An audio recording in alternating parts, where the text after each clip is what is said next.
बेशतर नुमाइंदा शायर यहाँ इस महफिल में तशरीफ रखते हैं। उन्हीं में मोहतरम असगर हुसैन कामिल साहब भी हैं, जो इंसानी ज़मीर की आज़ादी के शायर हैं। इनके एहसासात में हमेशा से वो जज्बा शामिल रहा है जो मजलूमों की आवाज़ को कुव्वत बख्शता है। मोहतरम असगर हुसैन कामिल साहब आज हमारी नज़्मों और गज़लों के वो मुतबर तरीन शायर हैं, जिनके कदमों में बैठना मुझ जैसे तालिब इल्म के लिए बड़े फ़ख्र की बात है। और अदब से इल्तमास है कि आप खूबसूरत कलाम से नवाजें बगैर किसी तमीज़। सबसे पहले तो मैं शफी अहमद एजुकेशनल ट्रस्ट के ऑर्गेनाइजर और कन्वेनर को मुबारकबाद पेश करता हूं और जनाब वारिस इस्लामपुरी का शुक्रगुजार हूं।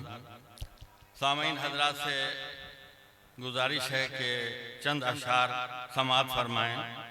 सिमट चुका है आदमी, सिमट चुका है आदमी, बिखर चुका है आदमी, बिखर चुका है आदमी, सिमट चुका है आदमी, बिखर चुका है आदमी, हर एक इम्तहान से गुजर चुका है आदमी, हर एक इम्तहान से गुजर चुका है आदमी। और हालात हाजरा के तनाजुर में है, जो हो सके तो असल है समुंदरों में डाल दो, जो हो सके तो असल है समुंदरों में डाल दो, जो हो सके तो मान लो कि मर चुका है आदमी, जो हो सके तो मान लो कि मर चुका है आदमी। और रहेगा कोई घर नहीं, बचेगा कोई सर नहीं, रहेगा कोई घर नहीं, बचेगा कोई सर नहीं। सुना है ऐसा इंतजाम कर चुका है आदमी, सुना है ऐसा इंतजाम कर चुका है आदमी। चार मिसरे मुलाजा फरमाएं।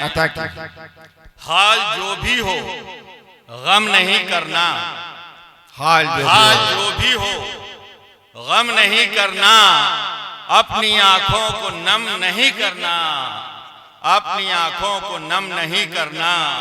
और ये नसीहत हुसैन ने की है, ये नसीहत हुसैन ने की है। सर कटा देना हम नहीं करना, सर कटा देना हम नहीं करना।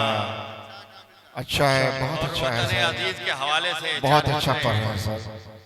रहती है जैसे फूल की खुशबू चमन के साथ, रहती है जैसे फूल की खुशबू चमन के साथ। रिश्ता मेरा अटूट है अपने वतन के साथ, रिश्ता मेरा अटूट है अपने वतन के साथ। अब मदफून है यहाँ मेरे पुरखों की हड्डियाँ, मदफून है यहाँ मेरे पुरखों की हड्डियाँ। नस्लें कई गुजर गईं गंगो जमन के साथ, नस्लें कई गुजर गई गंगो जमन के साथ। और चार मिसरे मुलाहजा फरमाएं। जिंदगी का रास्ता दुश्वार है तो क्या हुआ, जिंदगी का रास्ता दुश्वार है तो क्या हुआ, दुश्वार है तो क्या हुआ। और तैरना होगा तुझे मझधार है तो क्या हुआ। और खास तवज्जो ये शेर, जो तहफ़्फ़ुज़ दे नहीं सकता किसी मजलूम को, जो तहफ़्फ़ुज़ दे नहीं सकता किसी मजलूम को, वो कबीले का अगर सरदार है तो क्या हुआ।